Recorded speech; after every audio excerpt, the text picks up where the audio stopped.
والله خير الماكرين.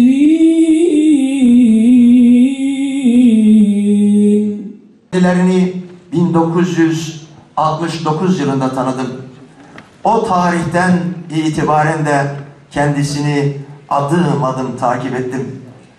1995 seçimlerinden sonra da kendisiyle en zor günlerde, birçoğunuzun bildiği gibi, hep vefatına kadar el ele, omuz omuza birlikte mücadele ettik.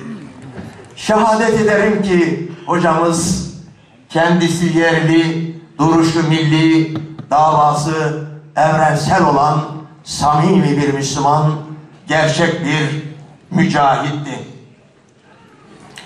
Bir söz var, bilirsiniz, ya bir yol bul veya bir yol aç. Değerli arkadaşlarım, o yol açan, çığır açan bir liderdi.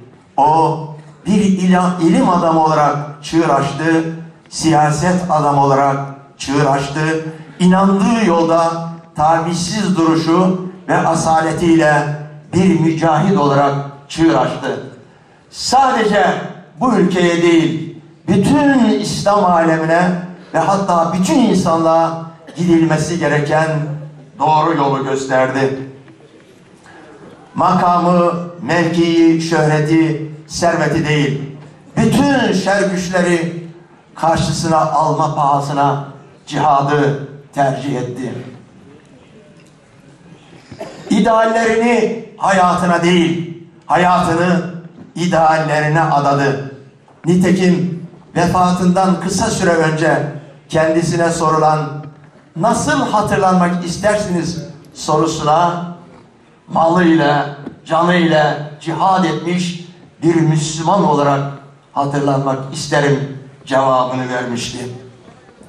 Biz de bir kez daha şehadet ederiz ki bütün hayatı boyunca takatinin sonuna kadar İslam'ın hakimiyeti ve insanlığın kurtuluşu için çalıştı.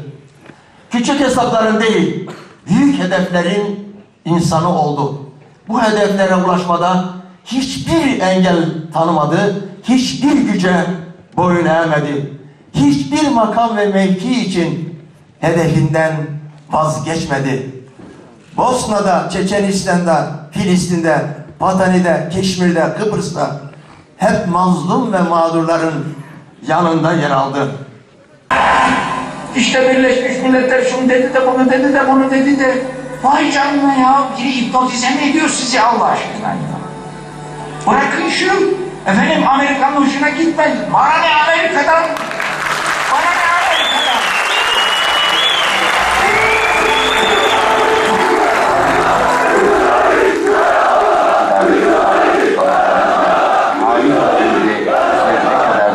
Yoktur diyen engin bir hukuk, sonsuz bir. هؤلاء الرجال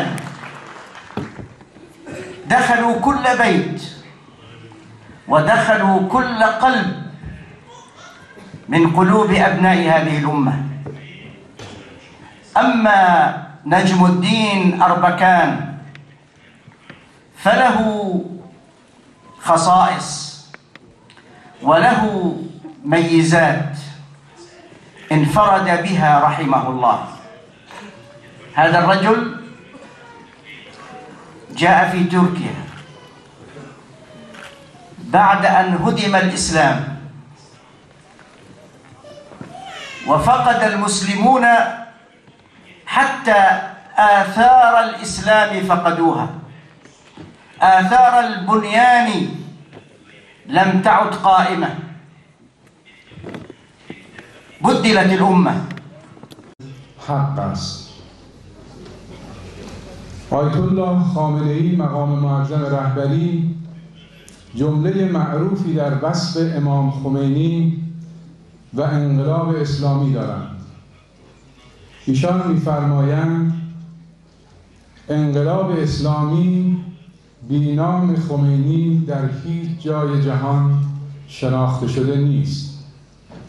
به نظر من در مورد جریان اسلامی در ترکیه هم میتوان گفت که جریان اسلامی در ترکیه بی نام اربکان در هیچ جای دنیا شناخته شده نیست.